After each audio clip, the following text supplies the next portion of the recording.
From dealership to dyno, that's the theme of today's video. I got a brand new 2022 and a half KTM 250F Factory Edition that we just picked up at the dealership. I unloaded my truck, I'm putting a dyno tire and wheel on it, and we're gonna throw this bad boy right on the dyno, and we're gonna see what kind of power she makes. Full tank of fresh pump gas. We've got map 1, map 2, traction control, quick shift we'll show you guys. We're gonna do all of it right now in this video, so if you really wanna know what kind of power this new KTM makes, let's get right to it in this video with this brand new KTM.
So how did it go from dealership to dyno? Well, we're 4 days in now, so it's a couple days later. By the time you catch this video, it might be 5. That should be 4. So yeah, this bike rips. We're really impressed with it. Let's just get straight to the charts, guys. What do you know? This bike makes a lot more power than last year. They've really improved it. And what I noticed is that the mapping character is really good, and the low-end character of this motorcycle is better than it was in the old motorcycle. It really pulls down at the very low end really, really well. Some people will say it probably doesn't have the excitement of the Yamaha, but I'm here to tell you that this bike rips. It's absolutely, positively, considerably better than last year. It makes awesome power, and it does a really good job from bottom to top. Some of the changes that accomplish this are the fact that the engine's been rotated backwards, which now picks the port up higher. They've made the port a little bit different, actually matches really closely to what our old race port is. We took a look at that, and it's a really good engine. They've also changed the bore and stroke, which was interesting to me that they actually had good bottom end, because it's a bigger bore, shorter stroke. Usually those loosen bottom, but this bike has really good bottom, good mid-range, lots of power. They went with a 1 millimeter bigger exhaust valve, and so that was interesting too. I'm surprised they didn't go with a 0.5 mil or 1 mil bigger intake valve. So this motor rips. Let's compare it to some other motors. Let's compare it to last year's motor. You can see versus last year's motor, it makes more power everywhere, and that's stock mapping to stock mapping.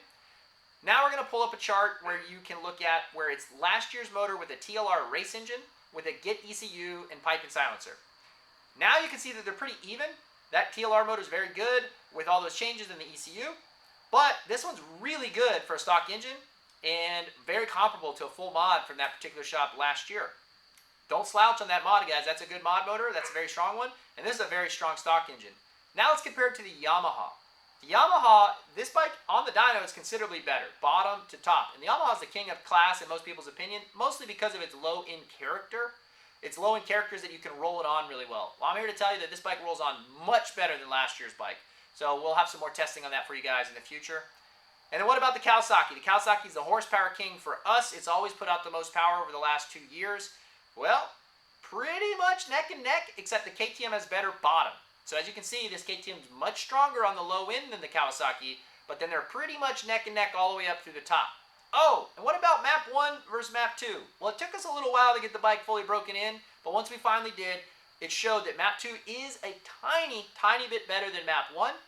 Not much, and if you look at this air fuel data that we're going to put up, really not much of a difference in the air fuel side of things. So they probably made a little bit more ignition timings, typically what KTM does between map 1 and map 2.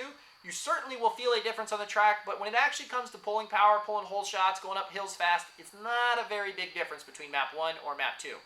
Hey, what about traction control? So we did do some testing on that, and turns out that in gears 1 and 2, first gear, second gear, it really knocks off a lot of power. So if you put it in traction control, it doesn't matter whether you're map 1 or map 2, you're going to be knocking off quite a bit of power. But up in gear 3, gear 4, the power is very similar to what it is without traction control. So Really what they're trying to do is tame that bike down when it has an excess amount of torque, which is what's happening in the early gears. So traction control is a good way for you guys who are not so cautious with the throttle to kind of modulate that power. We did do some other testing with traction control just to kind of see if it's adaptive. And I'm not 100% sold that it is. I don't think that it is. We could be off. In the years past, it has not been. Maybe they've updated it this year that it is a little bit adaptive, but we're not quite sure that it is. We did some things here with some tire slip to see if it would pull power, and I'm not sure that it did. So we do know for sure, however, that it does pull lots of power out of first gear, pulls a little bit of power out of second, and then it pretty much doesn't pull hardly any power out of third, fourth, or fifth. So that's what we measured the dyno. You can see that in this chart here between second and third gear. You can see that it made a big difference there. All right, guys, I got a lot of awesome content coming at you. Make sure you like, make sure you subscribe if you haven't already. We got more content and more testing coming up. We're going to do some drag racing between this bike and a whole bunch of other ones. Then we're going to do some track testing. We're going to go head-to-head with the Yamaha with this bike at the track, and we'll go head-to-head with this bike and last year's bike just to get some top-level pro riders, now vet riders, opinions, and we'll get some total beginner riders, see what their opinions are on how this bike compares to Yamaha and how it compares to the older KTM. Thank you for watching. I'll see you next time. Am I crazy for spending $11,000 and $700 to get this bike just so I can throw it up on YouTube? I probably am. We're going to be putting this thing up for sale after all this testing's done, but check back for more videos because we got a lot more coming at it. I've already done some ECU testing. You're not going to want to miss that video. Thanks for watching.